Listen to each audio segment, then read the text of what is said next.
Your bed rail moldings can take a lot of abuse over the years when loading objects into the back of your El Camino. When they're time to replace, we've got an identical reproduction for you. Hey, I'm Dennis and welcome back to our OPGI product feature powered by Resto Parts, Original Parts Group's in-house brand.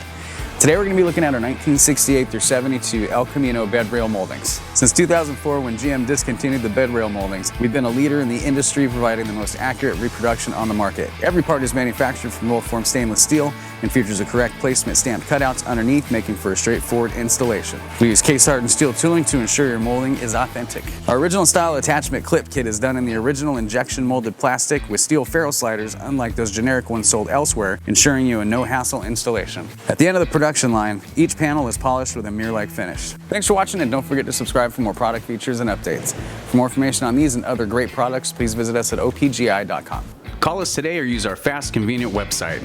Buy direct with Original Parts Group and enjoy the benefits of shopping with the recognized leader in the industry with decades of experience, the highest in-stock ratio, a helpful and knowledgeable sales staff, and fast professional shipping.